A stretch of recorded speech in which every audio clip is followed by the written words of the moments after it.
అందరికీ నమస్కారం. ఓం శ్రీ మాత్రే నమః. మరణించిన వారి 3 వస్తువులను మనం ఉపయోగిస్తే ఏం జరుగుతుంది? మీ అందరికీ గరుడ పురాణంలోని ధర్మకాండలో ప్రేతకల్పం గురించి తెలుసుకునే ఈ పవిత్రమైన ప్రయాణంలోకి ఆహ్వానిస్తున్నాను. ఈ భాగంలో మరణించిన వ్యక్తికి సంబంధించిన 3 వస్తువుల గురించి చెప్పబడింది. ఈ వస్తువులను ఎవరు ఎప్పటికీ ఉపయోగించకూడదు. ఒకవేళ ఉపయోగిస్తే భయంకరమైన యాతనలు ఎదుర్కోవాల్సి వస్తుంది. అనేక రకాల నష్టాలు సంభవిస్తాయి. అందుకే ప్రతి తెలివైన వ్యక్తి ఈ వస్తువుల గురించి తప్పక తెలుసుకోవాలి. శ్రీకృష్ణుడు గరుడ దేవుడికి ఇచ్చిన ఈ జపం మనల్ని ఆలోచింపజేస్తుంది. ఈ కథను పూర్తిగా వినండి, ఎందుకంటే అర్థాంతరంగా వినడం వల్ల అసంపూర్ణంగా మిగిలిపోతుంది. అది ప్రమాదకరం కూడా. ఈ భావోద్వేగ ప్రయాణాన్ని మొదలు పెడదాం. విష్ణుమూర్తి వాహనమైన గరుడదేవుడు తన మనసులో ఒక పెద్ద సందేహంతో ద్వారకకు వస్తాడు. అక్కడ శ్రీకృష్ణుడిని కలవాలని అతని ఆలోచన. తన ప్రియమైన గరుడును చూసిన శ్రీకృష్ణుడు ఆనందంతో ఆహ్వానిస్తాడు. హే గరుడా, ద్వారకలోకి స్వాగతం. నీ రాకతో నా హృదయం సంతోషంతో నిండిపోయింది. నీవు ఇక్కడికి రావడానికి ఏదో ప్రత్యేక కారణం ఉందని నాకు తెలుసు. చెప్పు, ఏ పని మీద వచ్చావు అని ప్రేమగా అడుగుతాడు. గరుడు భక్తితో కృష్ణుడికి నమస్కరిస్తూ ఇలా అంటాడు. ప్రభు, నువ్వు సర్వజ్ఞుడివి. ఈ విశ్వంలో నీకు తెలియనిది ఏమీ లేదు. నా మనసులో ఒక సందేహం ఉంది. దాన్ని తీర్చగలిగేది నీవు మాత్రమే. దయచేసి నాకు సహాయం చేయి. శ్రీకృష్ణుడు చిరునవ్వుతో ఇలా అంటాడు. హే పక్షిరాజా, నీ సందేహం ఏదైనా సరే భయపడకుండా అడుగు. నీ ప్రశ్నలకు సమాధానం చెప్పడం నా బాధ్యతని, నీ ఆందోళనను తీర్చడం నా కర్తవ్యం. గరుడు భయంకరమైన గంభీరమైన స్వరంతో ఇలా అడుగుతాడు. ప్రభు, ఒక జీవి మరణిస్తే అది తనతో ఏ వస్తువులను తీసుకెళ్తుంది? మరియు మరణం తర్వాత ఆ జీవికి సంబంధించిన ఏ వస్తువులను ఇతరులు ఉపయోగించకూడదు? ఈ 2 ప్రశ్నలు నన్ను ఆలోచనలో పడేశాయి. కృష్ణుడు ఆలోచనాత్మకంగా ఇలా అంటాడు. గరుడ, నీ ప్రశ్న చాలా ముఖ్యమైనది. ఈ లోకంలో జన్మించిన ప్రతి జీవికి మరణం తప్పదు. మనిషి ఈ భూమిపై ఖాళీ చేతులతో వస్తాడు, కానీ వెళ్ళేటప్పుడు 5 విషయాలను తీసుకెళ్తాడు. అలాగే జీవించి ఉన్నవాడు మరణించిన వ్యక్తి యొక్క 3 వస్తువులను ఎప్పటికీ తాకకూడదు. ఈ 2 ప్రశ్నలకు సమాధానం చెప్పే ముందు నీకు ఒక బ్రాహ్మణుడి మరియు 5 ప్రాంతాల కథ చెప్తాను. ఈ కథ వినడం వల్ల మీ సందేహాలన్నీ తీరిపోతాయి. కృష్ణుడు ఇలా చెప్తాడు. ఈ కథను శ్రద్ధగా విను గరుడా. ఈ కథలో మానవ జీవితంలోని గొప్ప రహస్యాలు దాగున్నాయి. దీన్ని వినడం వల్ల కోట్లాది పాపాలు నశిస్తాయి. అందుకే ఈ కథను ఎక్కువ మందికి చెప్పు, ప్రచారం చేయి. గరుడు భక్తితో ఇలా అంటాడు. ప్రభు, నీ పవిత్ర కథను శ్రద్ధగా వినడానికి నేను సిద్ధంగా ఉన్నాను. దయచేసి చెప్పమని అడుగుతాడు. అప్పుడు శ్రీకృష్ణుడు ఆ కథను ఇలా మొదలు పెడతాడు. గరుడా, ఒకప్పుడు మధ్యదేశంలో దేవశర్మ అనే ఒక పేద బ్రాహ్మణుడు ఉండేవాడు. అతను చాలా గుణవంతుడు, వేదాలు శాస్త్రాలలో పండితుడు. అతడు తన జ్ఞానాన్ని ఎప్పుడూ దుర్వినియోగం చేయలేదు. ధనం సంపాదించడానికి తన విద్యను ఉపయోగించలేదు. చాలా పేదరికంలో ఉన్న భిక్షమెత్తుకొని జీవనం సాగించేవాడు. ఒకరోజు ఆ బ్రాహ్మణుడు అడవిలో తపస్సు చేయాలని నిర్ణయించుకున్నాడు. ఈశ్వరుడు ధ్యానంలో మునిగిపోవాలని అతను విప్పినవనము అనే అడవిలోకి వెళ్ళాడు. అడవి చాలా భయంకరంగా భీతి కలిగించేలా ఉండేది. దాని గురించి దూరానికి ప్రజలు మాట్లాడుకునేవారు. అడవిలోకి వెళ్ళే ధైర్యం చాలా తక్కువ మందికి ఉండేది. అక్కడి వాతావరణం మొత్తం భయంతో నిండి ఉండేది. ఆకాశాన్ని తాకే ఎత్తైన చెట్లు, వాటి గుండా సూర్యకిరణాలు కూడా కిందకి రాలేవు. కొన్ని చెట్లు పురాతన కాలం నుండి నిలబడి ఉన్నాయి. వాటి భారీ మూలాలు భూమి మీదకు వచ్చే అన్ని దిక్కులా వ్యాపించి ఉండేవి.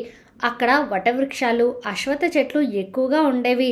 ఆ చెట్లు తమ కింద ఎవరినైనా ఒక్క క్షణంలో ఒడిసి పట్టుకొని ఎంత శక్తివంతంగా ఉండేవో. మానవుల సమీ వంటి చెట్లు ఉండేవి. వాటి పక్క నుంచి వెళ్తే ఉల్లు గగురు పొడిచేది. కొమ్మలు వంకరగా వికృతంగా ఉండేవి. వాటిపై వింత జీవులు తిరుగుతూ ఉండేవి. అక్కడి మొక్కలు కూడా భయంకరంగా కనిపించేవి. విశాఖ వంటి సాధారణం కాదు, నల్లని రెక్కల గుడ్లకూబలు పగలు కూడా అక్కడ తిరిగేవి. వాటి భయంకరమైన శబ్దాలు గాలిలో ప్రతిధ్వనించేవి.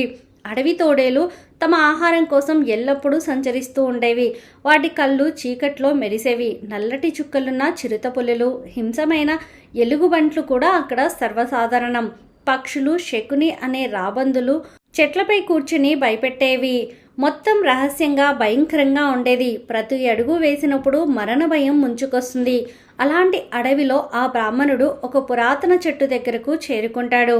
అక్కడ అతను 5 పిశాచాలను చూస్తాడు. ఆ పిశాచాలు అడవిలో తిరిగే మనుషులను ఆహారంగా తింటూ ఉండేవి.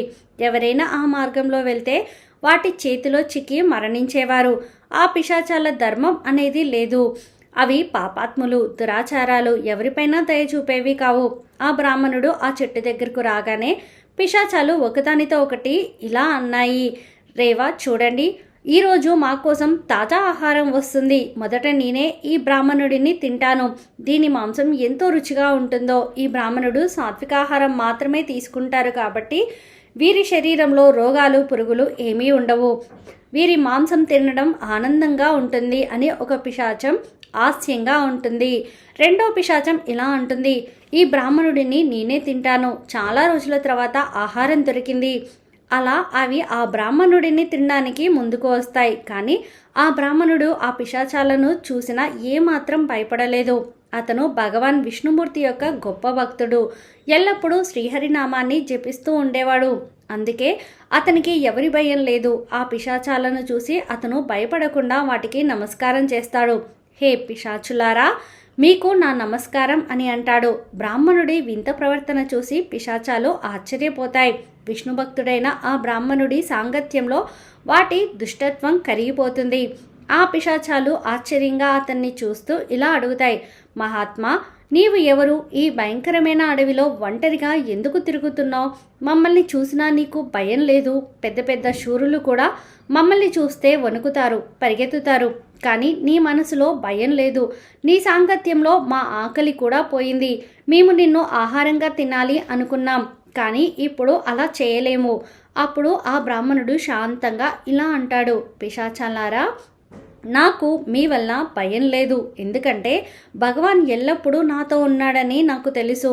ఆయన ఇచ్చ లేకుండా చెట్టు ఆకు కూడా కదలదు. నా మరణం మీ చేతుల్లో జరగాలని ఉంటే అది నాకు స్వీకారం. ప్రభువు నా భాగ్యాల్లో ఏది రాశాడు అది నాకు ఒప్పుకోదగినదే. నన్ను తినడం వల్ల మీకు తృప్తి కలిగితే అది నా అదృష్టంగా భావిస్తాను.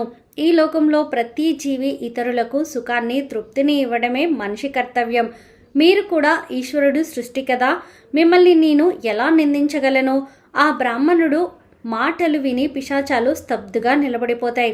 బ్రాహ్మణ దేవతని మాటలు చాలా అద్భుతంగా ఉన్నాయి. వీటిని వినగానే మా హృదయాలు తృప్తి చెందాయి. నిన్ను మేము తినము. దయచేసి నీవు ఎవరో, ఈ అడవిలో ఎందుకు వచ్చావో చెప్పు అని అడుగుతాయి. బ్రాహ్మణుడు ఇలా అంటారు, హే పిశాచాలారా, నా పేరు దేవశర్మ. ప్రభుభక్తి కోసం ఈ అడవిలో సరైన స్థలం కోసం వెతుకుతున్నాను. మిమ్మల్ని చూస్తే మీరు చాలా కష్టంలో ఉన్నట్లు కనిపిస్తుంది. మీరు ఎందుకు పిశాచాలుగా మారారు చెప్పండి. మీకు నేను ఏదైనా సహాయం చేయగలిగితే తప్పక చెప్పండి. నా శక్తి మేరకు మీకు సహాయం చేస్తాను. ఆ బ్రాహ్మణుడి మాటలు విని పిశాచాలు మరింత ఆశ్చర్యపోయాయి. మేము మా పాపకర్మల వల్లే ఈ పిశాచ జన్మ ఎత్తాము. మా పితృదేవతలను అవమానించాము. అందుకే ఈ శిక్ష వచ్చింది. ఈ పిశాచ శరీరం నుండి ఎప్పుడు విముక్తి పొందుతామో తెలియదు. మనుష్య జన్మలో పాపాలు చేశాము. పిశాచాలుగా మారిన తర్వాత కూడా అనేక నిర్దోషులను చంపాము. అందుకే మాకు ఇక్కడి నుండి విముక్తి దొరకదని అనిపిస్తుంది. అప్పుడు బ్రాహ్మణుడు దయతో ఇలా అంటాడు, హే పిశాచులారా, మీ బాధను నేను అర్థం చేసుకున్నాను. మీకు విముక్తి కలిగించడానికి నేను ఏం చేయగలను చెప్పండి. నేను మధ్యదేశంలో నివసించే దేవశర్మను. అనేక తపస్సులు, వ్రతాలు, ఉపవాసాలు చేశాను. మీ విముక్తి కోసం ఏదైనా వ్రతం ఉంటే చెప్పండి, నేను తప్పక చేస్తాను అని అంటాడు. ఆ మాటలు విని పిశాచాలకు అర్థమవుతుంది ఈ బ్రాహ్మణుడు తమ వంశస్థుడు అని. ఆ బ్రాహ్మణుడి తాతలు ముత్తాతల పాపాల వల్ల మారిన వారు శ్రీకృష్ణుడితో ఇలా అంటాడు, కరుడా, ఈ విధంగా ఆ పిశాచాలకు తెలుస్తుంది ఈ బ్రాహ్మణుడు తమ సొంత వంశస్థుడు. అప్పుడు ఆ పిశాచాలు తమ పాపకర్మల గురించి చెప్పడం మొదలు పెడతాయి. మొదటి పిశాచం వచ్చిన పేరుతో ముందుకు వస్తుంది. దాని శరీర మాంసం రక్తంతో నిండి ఉంది. కళ్ళలో అధర్మం జ్వాలలు కనిపిస్తాయి. అది వణుకుతూ ఇలా అంటుంది, నా పేరు వచ్చి. ఎందుకంటే నేను ఎప్పుడు ఇతరులు వదిలేసిన జుట్టు ఆహారాన్ని తినేవాడిని. నా పూర్వజన్మలో నేను బృహస్పతి అనే బ్రాహ్మణుడిని, నీకు 5 తరాల ముందు పూర్వీకుడిని. నేను విద్వాంసుడిని, గౌరవాన్ని, యజ్ఞాలు, అనుష్ఠానాలు చేసేవాడిని. కానీ క్రమంగా నాలో లోపం పెరిగింది. ఇతరులు వదిలేసిన ఆహారం తినడం అలవాటైంది. జుట్టు ఆహారంలో నాకు రుచి కనిపించింది. అది అధర్మమని తెలిసిన ఆహారాన్ని తీసుకునేవాడిని. ఒకరోజు ఒక పవిత్ర యజ్ఞం తర్వాత వదిలేసి వచ్చి ఆహారం తిన్నాను. ఆహారంలో విషం ఉండటంతో అక్కడే మరణించాను. ఇప్పుడు నేను పిశాచంగా ఇచ్చే ఆహారం తింటూ ఈ శాపంతో బతుకుతున్నాను. రెండవ పిశాచం నగ్నంగా అనే పేరుతో ముందుకు వస్తుంది. దాని శరీరం నగ్నంగా ఎముకలు కనిపిస్తూ ఉన్నాయి. అది బ్రాహ్మణుడిని చూస్తూ ఇలా అంటుంది, నా పేరు నగ్నంగా, ఎందుకంటే నేను ఎప్పుడూ బట్టలు లేకుండా స్నానం చేసేవాడిని. నా పూర్వజన్మలో నేను శరత్చంద్ర అనే బ్రాహ్మణుడిని, నీకు 6 తరాల ముందు పూర్వీకుడిని. నాకు జ్ఞానం, తపశక్తి ఉండేవి, కానీ నా శరీరంపై గౌరవం పెరిగింది. స్నానం చేసేటప్పుడు నగ్నంగా ఉండడంలో ఆనందం పొందేవాడిని. సమాజ నియమాలను అవమానించాను. ఒకరోజు నగరంలోని చెరువులో నగ్నంగా స్నానం చేస్తుండగా జలదేవత నన్ను శపించాడు. నీ గర్వం వల్ల పిశాచివి పొందుతావని అక్కడే చెరువులో మునిగి మరణించాను. అప్పుడు నా శరీరం ఎప్పుడూ నగ్నంగా ఉంటుంది. ఇదే నా శాపం. మూడవ పిశాచం శవవస్త్ర అనే పేరుతో ముందుకు వస్తుంది. దాని శరీరంపై చనిపోయిన వారి చిరిగిన బట్టలు చుట్టుకునే ఉన్నాయి. దాని స్వరంలో బాధ ఉంది. నేను శవస్త్రను, ఎందుకంటే నేను చనిపోయిన వారి బట్టలను దొంగలించేవాడిని. నా పూర్వజన్మలో నేను అచ్యుతానంద అనే బ్రాహ్మణుడిని, పూర్వీకుడిని. కానీ నాలో లోపం పెరిగింది. శ్మశాన భూమికి వెళ్ళి చనిపోయిన వారి వస్త్రాలను దొంగిలించి అమ్మేవాడిని. వాటిని ధరించడంలో సుఖం పొందేవాడిని. ఈ అధర్మాన్ని చూసిన దేవతలు నన్ను శపించారు. శ్మశానంలో మరణిస్తావు, పిశాచిగా శవవస్త్రాలు ధరిస్తావని శ్మశానంలో ఒక భయంకర పిశాచిగా నన్ను చంపింది. ఇప్పుడు శవవస్త్రాలు ధరించడమే నా శాపం. 4వ పిశాచ అశోక అనే పేరుతో ముందుకు వస్తుంది. దాని ఉనికి చాలా మురికిగా దుర్వాసనతో ఉంది. బ్రాహ్మణుడికి ఊపిరి తీసుకోవడం కష్టమవుతుంది. అశోక ఇలా అంటుంది, నా పేరు అశోక, ఎందుకంటే నేను ఎప్పుడూ అపవిత్రమైన మురికి వస్తువులో మునిగి ఉండేవాడిని. నా పూర్వజన్మలో నేను ధర్మరాజా అనే బ్రాహ్మణుడిని, నీ పూర్వీకుడిని. నా జీవితంలో శుద్ధతకు స్థానం లేదు. బ్రాహ్మణుడిగా ఉండి కూడా అపవిత్ర జీవనం గడిపాను. తన మనసుదిగా ఉంచుకోలేదు. మురికి బట్టలు ధరించే వాటిని, పవిత్ర స్థలాల్లో ఉండేవాడిని, స్నానం చేయకుండా ఉండేవాడిని. ఇది అధర్మమని తెలిసినా ధర్మ నియమాలు పాటించలేదు. ఈ పాపం వల్ల దేవతలు నన్ను శపించారు. అశుద్ధలో మునిగి పిశాచి యోనిలో తిరుగుతావని ఒక మురికి చెరువులో మునిగి మరణించాను. ఇప్పుడు ఈ పిశాచ యోనిలో అపవిత్రంతో చుట్టూ ఉన్నాను. 5 పిశాచ గౌరవం అనే పేరుతో ముందుకు వస్తుంది. దాని ముఖం రక్తంతో తడిసి ఉంది. చేతిలో మాంసం ముక్కలు ఉన్నాయి. అది భయంకరమైన నవ్వుతో ఇలా అంటుంది, నేను క్రవ్యాధను, ఎందుకంటే మాంసం రక్తంలోని నా పూర్వజన్మలో నేను సోమదేవ అనే బ్రాహ్మణుడిని, నీ పూర్వీకుడిని. బ్రాహ్మణుడిగా ఉండి కూడా హింసాత్మక క్రూర జీవనం గడిపాను. మాంసాహారం, హత్యలో ఆనందం పొందేవాడిని. అనేక నిర్దోష జీవుల రక్తం చిందించి వాటి మాంసం తిన్నాను. కుటుంబం, సమాజం మర్యాదలను ఉల్లంఘించాను. ఈ అధర్మం వల్ల ఒక మాంసాహార భోజనంలో ఆవు మాంసం తిన్నప్పుడు మరణించాను. దేవతలు అనుసరించారు. పిశాచ యోనిలో రక్త మాంసంలో బిజీగా ఉంటావని ఇప్పుడు నేను క్రవ్యాతగా ఉన్నాను. అలా ఆ పిశాచాలు అలా అంటాయి, హే వచ్చా, మేము ఎప్పుడూ మురికి గంజి బట్టలు ధరించేవాళ్ళం. అలాంటి బట్టలతోనే ఆహారం తినడం, పూజలు చేయడం వంటివి చేసేవాళ్ళం. ఎప్పుడూ పచ్చి ఆహారమే తినేవాళ్ళం. అందుకే మాకు ఈ దుర్గతి పట్టింది. మేము నగ్నంగా స్నానం చేసేవాళ్ళం. అందుకే మా పితృదేవతలు మాపై కోపగించారు. పితృదేవతలకు ఆహారం అర్పించలేదు. అందుకే మరణం తర్వాత ప్రతి ఏటాము. అప్పుడు ఆ పిశాచాలు ఇలా అంటాయి, హే వచ్చా, నీవు మా వంశస్థుడివి. మమ్మల్ని ఈశ్వరుడు నీ దగ్గరకు పంపాడు. ఇది ఆయనకు పేరు. ఇప్పుడు మాకు నమ్మకం కలిగింది నీవు మమ్మల్ని విముక్తి చేస్తావని. హే వచ్చా, ఇప్పుడు వెళ్ళి మా విముక్తి కోసం ఉపాయం చేయి. తమ పూర్వీకులు ఈ దుస్థితిని చూసి బ్రాహ్మణుడు బాధపడతాడు. ప్రతి మనిషి తన పితృదేవతలను విముక్తి చేయడం కర్తవ్యం అని ఆలోచిస్తాడు. అతను ఆ పిశాచాలకు మాట ఇస్తాడు, పితామహులారా, మీ విముక్తి కోసం నేను తప్పక ఉపాయం చేస్తాను. అప్పుడు ఆ బ్రాహ్మణుడు ముని అగస్త్యుడి దగ్గరకు వెళ్తాడు. పితృదేవతల విముక్తి కోసం ఏం చేయాలో అడుగుతాడు. ముని అగస్త్యుడు అతనికి తర్పణం, శ్రాద్ధం, పిండదానం, దాన ధర్మాల గురించి వివరిస్తాడు. ఆ బ్రాహ్మణుడు ఒక పవిత్ర నదీ తీరానికి వెళ్ళి ముని చెప్పిన ప్రకారం అన్ని కార్యాలు చేస్తాడు. మొదట నదీ జలంతో తర్పణం చేస్తాడు. తర్వాత నదీ తీరంలో కూర్చొని పిండ ప్రదానం చేస్తాడు. తనకు సాధ్యమైనంత వరకు దాన ధర్మాలు చేస్తాడు. ఈ విధంగా ఆ బ్రాహ్మణుడి తర్పణం దాన ధర్మాల వల్ల ఆ పిశాచాలు విముక్తి పొంది స్వర్గానికి వెళ్తాయి. అప్పుడు శ్రీకృష్ణుడితో ఇలా అంటాడు గరుడ, అందుకే మనిషి ఎప్పుడూ కూడా శుభ్రమైన వస్త్రాలు ధరించాలి. అంటే మురికి గంజి బట్టలను ధరించకూడదు. ఇతరులు వదిలేసిన నేలపై పడిన పితృదేవతలకు అర్పించిన ఆహారం ఉచితం అవుతుంది. హే గరుడ, ఇప్పుడు మరణించిన వ్యక్తి యొక్క ఏ వస్తువులను జీవించిన వారు ఉపయోగించకూడదో చెప్తాను, శ్రద్ధగా విను. మనిషి లోకంలో జన్మించి భౌతిక సుఖాల మోహాల్లో పడతాడు. మరణం తర్వాత కూడా ఆ వస్తువులపై మోహం వదలడు. కృష్ణుడు ఇలా కొనసాగిస్తాడు, ఒక మనిషి సాంసారిక వస్తువుల మోహనాన్ని వదలకపోతే వివిధ కోణాల్లో జన్మించి ఈ భూమిపై తిరుగుతాడు. కొన్నిసార్లు ఈ మోహం అంతగా ఉంటుంది. మరణం తర్వాత కూడా ఈ భూమిపై ప్రతి వీధిలో తిరుగుతాడు. అకాల మరణం సంభవిస్తే కూడా ప్రేతయుణ్ణిలోకి వెళ్తాడు. అలాంటి ప్రయత్నం తన కుటుంబ సభ్యులను బాధపెడుతుంది. కొన్నిసార్లు మనిషి చనిపోయినా వారి వస్తువులను జ్ఞాపకంగా దగ్గర ఉంచుకుంటాడు లేదా వాటిని ఉపయోగిస్తాడు. కానీ కొన్ని వస్తువులను ఎప్పటికీ తాకకూడదు. ఎందుకంటే ఆ వస్తువులతో చనిపోయిన వ్యక్తి శక్తి జోడించబడి ఉంటుంది. ఆ వస్తువులపై చనిపోయిన వ్యక్తికి మోహం ఎక్కువగా ఉంటుంది. మరణం తర్వాత కూడా ఆ వస్తువులతో అతను అనుబంధం పెట్టుకుంటాడు. ఎవరైనా ఆ వస్తువులను ఉపయోగిస్తే అనేక సమస్యలు ఎదుర్కొంటాడు. ఆ చనిపోయిన ఆత్మ అతన్ని బాధపడుతుంది.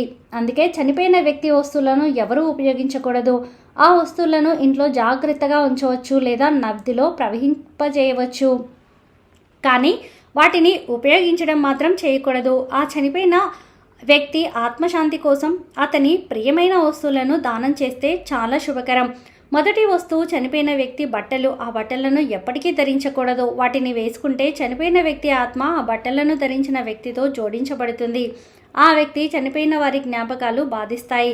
దీనివల్ల ఆ వ్యక్తి మానసికంగా శారీరకంగా బలహీనపడతాడు.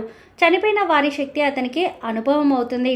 అందుకే ఆ బట్టలను ఎప్పుడూ ధరించకూడదు. వాటిని దానం చేయడం ఉత్తమం. దీనివల్ల ఆత్మకు శాంతి లభిస్తుంది. రెండో వస్తువు చనిపోయిన వ్యక్తి ఆభరణాలు.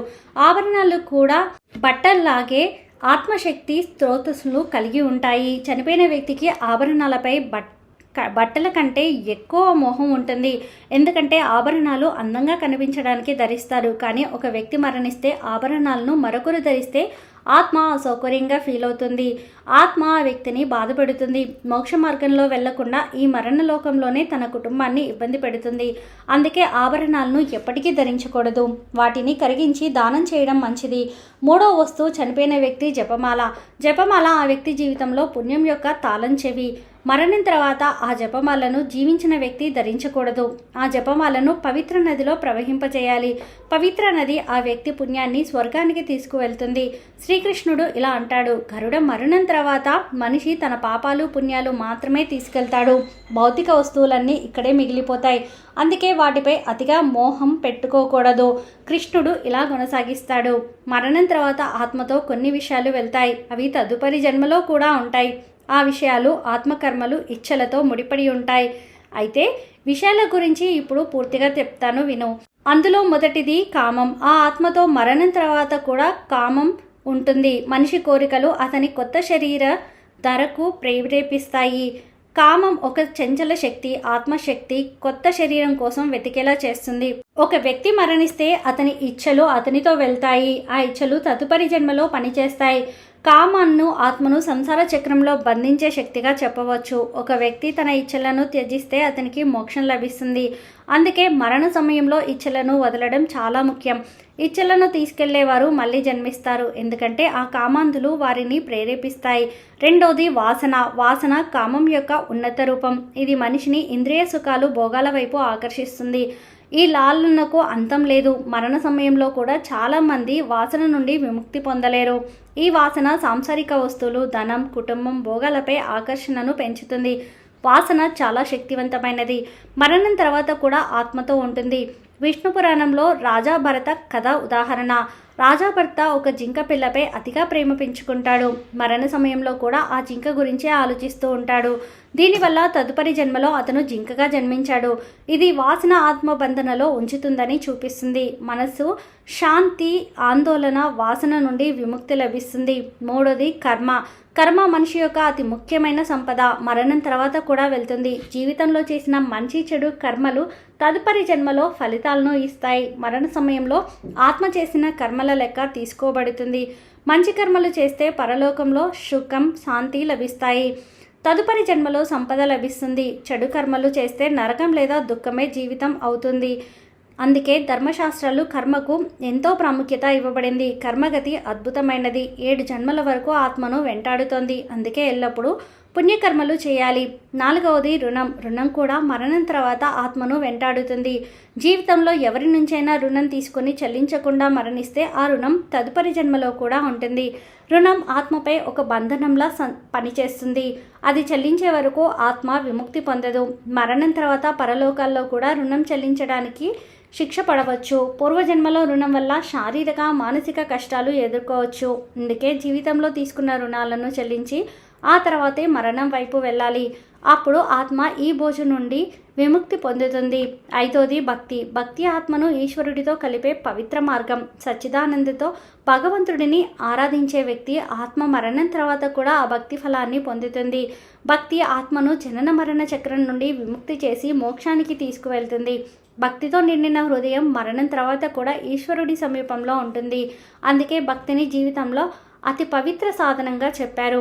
ఈ విధంగా శ్రీకృష్ణుడు గరుడకి చెప్పాడు. ఆత్మతో మరణం తర్వాత కామం, ఆ వాసన, కర్మ, రుణం, భక్తి వెళ్తాయి. ఈ విషయాలు ఆత్మను జీవన చక్రంలో బంధిస్తాయి లేదా మోక్షం వైపు నడిపిస్తాయి. ఈ వీడియో మీకు నచ్చితే ప్లీజ్ లైక్ చేయండి. మరికొంతమందికి వీడియోని షేర్ చేయండి. ఫస్ట్ టైం ఛానల్ని చూసిన వారు సబ్స్క్రైబ్ చేసుకొని పక్కనే ఉన్నటువంటి బెల్ ఐకాన్ని క్లిక్ చేయండి. సర్వే జనా సుఖినో భవంతు.